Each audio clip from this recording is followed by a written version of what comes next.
different story, whole different playstyle. I did mention that they could be playing mirror in terms of trying to go for split pushes, but it seems like it's a mirror but for skirmish and team fights. Yeah, just for skirmish and team fights. And again, just like what Midnight said earlier on the analyst desk, it's all about who can scale well into the late game. We have an Alice that can infinitely stack. As for long as the game progresses. YSS is one. XINNN is also one of those heroes that can scale really well in the late game. But game number 2 is about to begin. We are going to have to see who's going to win this fight. This potentially is the last game in this best of 3 series. Orange Louvre Esports, 1 victory away. Will they be able to close it out in the early game? Because I feel like that is the running storyline that we have for game number 2. Yeah, Joker just attempted to go for the ejector toss-up onto Aeon, but Aeon was able to use the flicker to get away. But now Joker's going to spot the pick off there onto Potato. Potato's taking a lot of damage right now. First blood for Orange Louvre. Slowly getting the momentum, and we're seeing a little bit of normalcy here. It's a Hilda. Oh, it was a Brody going up against the Alice, so it's a support Farsa here for themselves. And JPL not getting a good positioning for himself on that Hilda, will be forced to move all across the map. And what I like about Farsa and Harith in this tandem in the mid is that they have a lot of crowd control end zone along with the Jawhead. That is something that you're going to watch out for this lineup. Now, we think about the typical Cho Farsa, Akai Farsa combinations, but with the inclusion of the Harith into this Jawhead and Farsa combination, that's something that EVOS has to be wary about. They might want to consider trying to fight so hard for mid lane or mid map pressure and control. They might have to consider taking the fight into the side lanes here, forcing Harith and Farsa off into another side while they go split push elsewhere. And will split push be the main goal here for EVOS SG? Give Orange Louvre a taste of their own medicine? Well, we don't know for certain, but they do have that capability. But let's talk a little bit more about the team fight compositions that both of these teams have. Looking at the side of Orange Louvre Esports, they got Jawhead with the initiate. The Zama Force will really slow Selena on her tracks every time she wants to go for the garrote. Thams, of course, will be in the side lane, providing, well, not in the side lane, but in the ties, trying to dive in towards the back line here, which he's trying to target the YSS. Brody's going to be in the back line. Farsa will try to do the burst damage here. How is that going to fare up against the Selena, Alice, Hilda, XINNN, Ruby lineup that EVOS SG has in a full-on 5v5 fight? Now, in the early game, though, it might be more it's going to be much more punishing for the side of EVOS SG, considering how in the early game, the tanks and the frontliners, the Hilda and the Ruby, still won't have their items to be really tanky and really sustain a lot of damage, as well as the Alice. Come the late game, though, yes, okay, the damage of the Farsa is going to hurt even more, exponentially so, but the frontliners are going to have a better time. At least eat 2 or 3 or maybe even the entire Feathered Airstrike and still be at 50 to 40% health along with Immortalities up. So in the early game, it's going to be hard for the frontliners of EVOS SG. Come the late game, it's going to be it's still going to be punishing, but they'll have a much more breathing room to at least turn it around. Because once the Feathered Airstrike gets dropped, again, they're going to have to worry about the Farsa, the Harith and the Brody this time around, but then at least that's one big AoE burst damage that they now can just not think about as much. Well, that's a little bit of the team fight that we might expect from happening, and Joker giving JPL a taste of his own medicine. He checked him in, but not towards his team, but away from the main fight. And I kind of want to keep watching the Joker JPL matchup, see if Joker gives him a taste of his own medicine and gets the 20 assists in the game. But yeah, Orange Louvre Esports, they want to focus on securing objectives and try to finish this as fast as possible. This time around, though, instead of Kuja handling the tank support type role, it's going to be Joker. And now Joker's going to be playing for Kuja, saying, I got you. I saw how much you were thrown over and over again as JPL and Neon spot out Joker. Neo and aim, pressuring this Alice. So they've adjusted their lineups and rotations a bit, as that's going to be a pick-off there by the Selena onto the Jawhead. Joker goes down. No tank support now for Ole. And that's a good trade, and over over Orange LOUVRE Esports.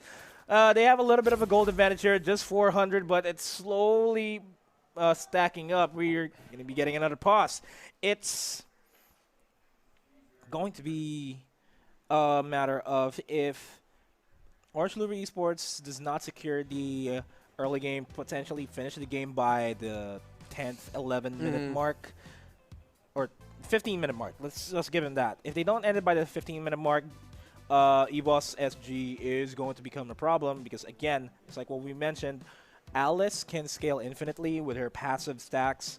XINNN will scale really well in the late game, and that's something you don't want to go up against its lineup because it's a relatively squishy lineup, all things considered, for the side of Orange LOUVRE Esports, save just for this Jawhead and this Toms. Everyone else is free game. We did see a lineup earlier in the series between EVOS Legends and Alter Ego where they had the Brody, the Harith, and I'm not sure if it was a Farsa also, but they also had what honestly looked like a really greedy lineup on their end. It was a Farsa, Brody, and Harith. So yeah, and we saw just how well that scaled into the mid game, not even the late game, just the mid game already. They already hit their power spikes. Again, the biggest question will be: is this lineup that that EVOS SG brought out enough to sustain the damage long enough to bring it all the way into the late game where the frontliners, the tank and supports have more breathing room, especially that Alice, to take down the back line here of Orange LOUVRE. Now, I feel like a lot of the eyes here are now going to be on Alice. I believe that was either Pokemon or Soul who's playing the Alice right now, and they have to play a Benny QT-esque Alex. Of course, Benny QT being a member of Aura Philippines and had a great game with Alice earlier. And it is, Pokemon in that Alice. And EVOS SG will try to do the best they in their capability to just survive the early onslaught that Orange LOUVRE inherently has in this game. But they still have a lot of disengaging options here. We see Brody just striking this guy with lightning.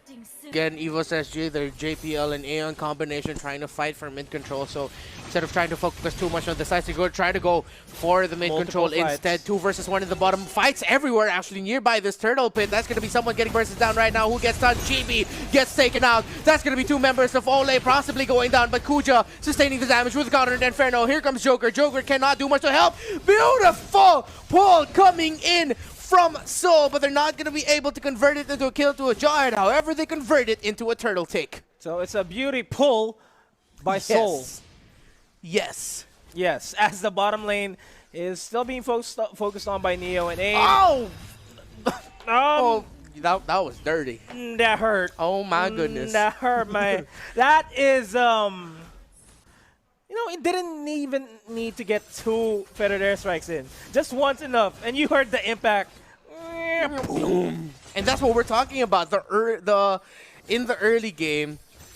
Actually, no, you know what? Let's be blunt about it. In the entire game, that Farsa will hurt, but there will come to a point when Pokemon just has enough sustainability and mobility because of the cooldown being reduced, and they'll be able to use the flowing blood even more to move around in certain parts of the map, to move around during skirmishes and team fights where it feels like you're going up against a tank Alice. But we're not at that point yet, and we just saw Pokemon just get bursted down. Yeah, that was an immediate erasure from him there, but Pokemon still can survive a long time here. For just using the ultimate just to clear out this wave faster and faster. We are seeing a little bit of a contingency plan here for EVOS and over Orange LOUVRE Esports near the turtle pit. They want to secure this 2 consecutive crowd controls onto Joker, not something that you want to happen. Pokemon in the backlines, focusing on Neo. AIM goes for the feathered airstrike, and they are trading it out. It is a 1-4-3 trade over at the bottom lane, and this is a turtle take. Ooh, sidestepping that Abyssal Arrow and that Mountain Shocker. 20 seconds until that turtle spawns. No doubt, but I feel like Orange LOUVRE might be able to come back here with what it is, though, is definitely a first-tier tower take into the bottom lane. So side lane towers are down, meaning that Ole are going to be focusing on holding down that mid tower, sort of like what was happening in the first day, where we saw multiple teams try to hold down that mid lane tower to give room and to give an opportunity and space for their marksmen in a double core setup to farm. This is going to be the next big thing for Orange Louvre. How long can they hold down mid? Calamity Reaper being picked up by Chibi on that Harris. That turtle, the second turtle secured by EVOS, would really start to amount to something. Already a 3,000 gold lead here for EVOS SG. Eyeing out this mid lane turret. They want to start pushing this here. And Ruby and Thumbs, yeah, just doing their job cutting both ways from the top lane as they're getting cut into pieces. This is the last resort of Orange Louvre Esports 1-for-1 trade. So far, make it a 2-for-1 because they managed to secure the kill onto Pokemon and to JPL. Mid lane turret still standing strong. Kuja wants to stop these guys from even chipping away any more health from this mid lane turret. It's not that late into the game. We're not even 8 minutes in, and Potato is already hitting like a truck filled with potatoes right now. 1, 1, and 6, and it just goes to show that Orange Louvre now have to start looking out for Potato on that Isan Shin. But the problem is there's just so much dive, so much bodies being thrown to the back line of Orange Louvre that Joker actually has to spend time looking out for peels instead of actually trying to bring Potato closer into the fight. Joker has to spend so much time trying to protect the back line, but Chibi and Kuja as well now spotting out. So that's going to be 3 versus 2. Nice Aeon, nice arrow indeed by that Selena. Aeon potentially saving Soul's life. Yeah, that was a big save on Aeon Slide. Here comes the Federed Airstrike onto the Soul. Forced back. Reacted with a Mountain Shocker as well. And there is a full disengage. Again, Orange Louvre Esports just wants to try to survive as much as they can. Try to end this as fast as they can. EVOS SG, though,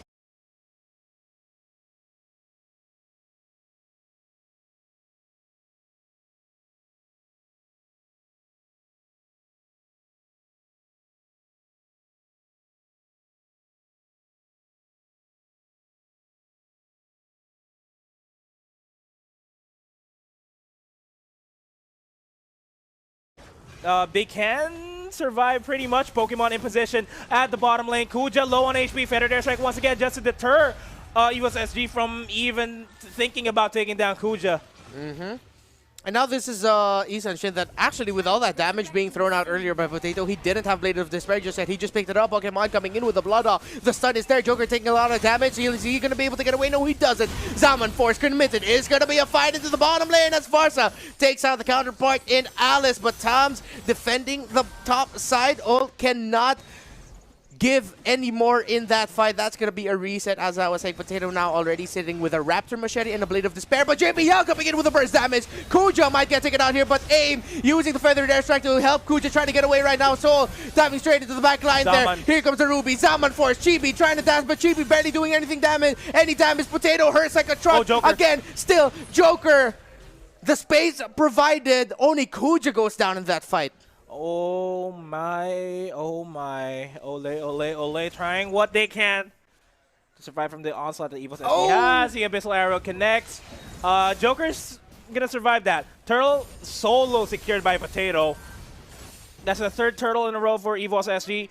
But let's not discount the fact that this was the same scenario that happened during game number 1.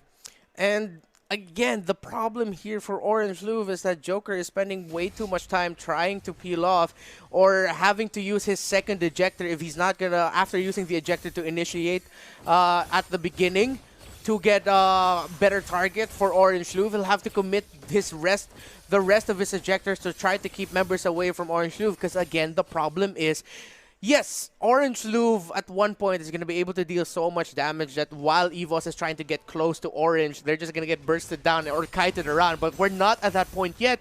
EVOS SG are just happy with throwing bodies. The biggest problem right now for Orange Louvre is to not overcommit on Pokemon who just picked up the Winter Truncheon. Oh, Joker.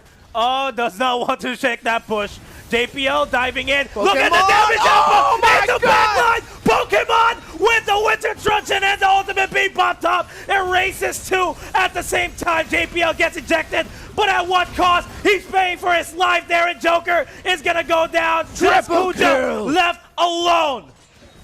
What the hell just happened? I blinked, Ole was alive. The blink ended in just a blink, and they were gone in a blink. A lot of blinks, but Blink a lot in your area. Yes, exactly. But now Orange are not in their area right now. It's EVOS SG in their area. EVOS, can they actually end it here at Potato? Pops the immortality. Nope, no immortality just yet. Killing spree for the Ruby. EVOS SG looking to break all the towers here of Orange. And now the end might just be near. EVOS SG, all lanes are painted blue, all pushing towards the side of Orange LOUVRE ESPORTS. Orange LOUVRE ESPORTS wants to defend this. They take down Pokemon, but Potato takes down the Harris. And now Joker and Neo are forced to back off. They need to clear the minion waves, but then again, they have good minion wave clear because of that Farsa. They need to make sure the Farsa is alive. Why would you go ahead and eject Potato in towards your turret? I don't understand that. JPL is going to be in the back line. Forced to use the Feathered Airstrike just to clear the minion waves. Kuja low on HP, will get pulled in by that Ruby. Now Joker is backing off. This bottom lane turret is still standing strong, but that was a 2-for-2 trade with the remaining members of Orange LOUVRE ESPORTS still wanting to defend this. JPL, Soul, and Potato take down the final inhibitor turret here on the side of Orange LOUVRE ESPORTS. Mount Shocker will be used to deter any additional fights from Orange LOUVRE. Look at Potato. At one point during that entire scramble, Potato literally hit Brody twice, took him down from 90 to 25% HP. That is a 65, hopefully my math is right, it is 65% deduction in just 2 hits. If you want proof onto how much Potato hurts, he just soloed an Enhanced Lord. Oh no, was that an Enhanced Lord? No. Was it just yet? No, it wasn't just Not yet. just yet. But yeah, Potato, again, Ole couldn't get close enough to Potato. They were trying to, but then they needed protection, and it's with 10k of a difference here. At least they have the Farsa in the range of the Brody to try to defend this. But then Joker's gonna have to play this weird role of sacrificial lamb / don't die too fast. Same thing goes for Kuja. If they can extend a defensive team fight here, this might just be what they need. But then again, I don't see Orange LOUVRE getting close enough to Potato. I feel like Potato's just going to run through here with EVOS SG. He has 11k gold in his pockets. The Lord is marching quite fast, and now the end is near for Orange LOUVRE ESPORTS because the damage is way too much for them to handle, but they're trying what they can to try to stop this from happening. Pokemon. Yeah, Pokemon's going to dive into the back lines where the Trunch is going to be committed, and that's just basically it. EVOS SG forces game number 3 in this best of 3 series, and that was not even as close from what we saw during game number 1. Orange LOUVRE ESPORTS, now they're the ones that are nervous here. And after that draft, I feel like